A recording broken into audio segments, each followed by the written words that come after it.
Hi everyone, I'm Julie Hedlund and I'm here with part 4, the final part of the fast draft formula for picture book writing that I just made up. All right, we've been working with this for the past 3 weeks. The idea here is a little bit of it each week. At the end of the month, you'll have a brand new draft. And it won't be a good draft, but it will be a draft. And if you did this every month, you'd have 12 drafts at the end. Today we're on part 4, where we're going to put together everything we've been working on for the past few weeks. If you haven't seen the previous videos, you really need to, because obviously these things all build on each other. Week 1 was all about figuring out who our main character was. Week 2 was thinking about the problem that they faced and differentiating between their regular world and the moment that everything changes. And then the third part was their attempts to solve the problem or reach their goal. And we concluded that with the all is lost moment, or the dark night of the soul, which is where we left our poor main characters last week. Now, I'm not going to go into all of the detail because you can watch the previous videos, but I made up a character, Mildred, who is a unicorn who's flying around. She wants to be a horse, and the reason she wants to be a horse is because she's very lonely and she wants to be useful. And there are no other unicorns, at least that she knows of. What changes for her, she's flying around, spreading rainbows. She sees a team of riders on horses herding cattle, and she wants to be part of that. Problem is, the humans revere her and don't think it's her place to be muddying her hooves, as it were, with herding cattle, and the horses are afraid of her because she has this big horn, and because the horses are afraid, they spook the cattle, and the cattle run. And then our Mildred bravely tries to re-herd the cattle in different ways. First, she tries on her own, and then she tries to get the horses, and then she tries with the humans, and everything makes it worse. So where we last left her was she is laying by a river and it's raining, and she's decided that she is going to be alone forever, and therefore she will never make another rainbow because there's nothing beautiful left in this world, okay?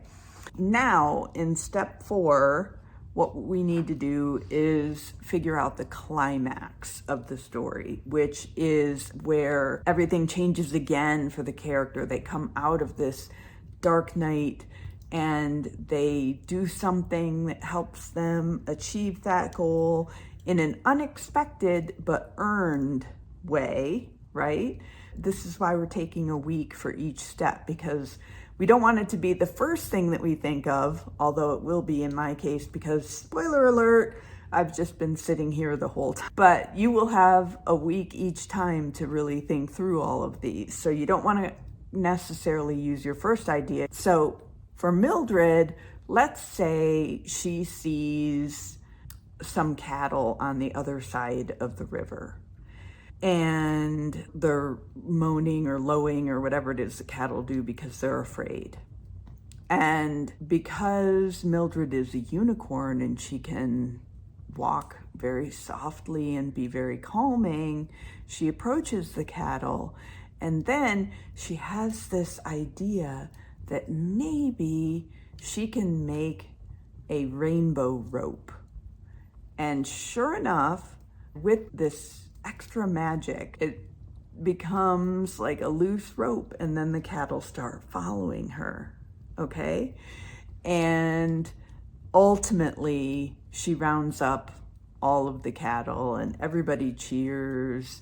And now, because the cattle love her, the horses love her, and the humans love her, and she becomes part of the family, all right? It's probably overly simplistic, but again, we're just getting to a draft on paper. So that's what you're going to do this week, is you're going to write your climax and your ending. And with your last sentence, try thinking about, of course, it could be, and they all lived happily ever after. That's not a very interesting sentence, but it could be.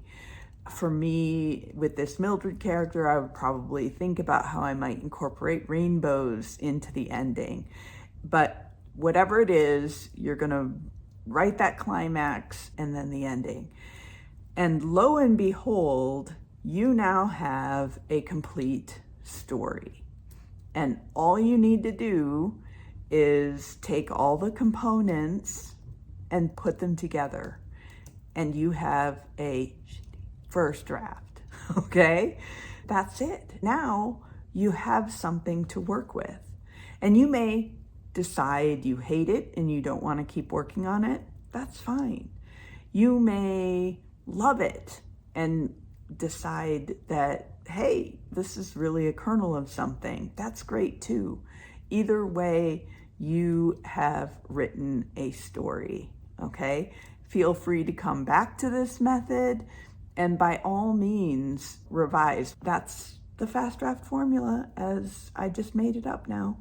I hope you enjoy it and just play, have fun. Writing like this is meant to be fun, and as you can see, it can be silly, and if we're not too precious about it, that's how we can just get a draft done. And frankly, I'm gonna call Mildred the Unicorn my February draft. All right, ciao for now.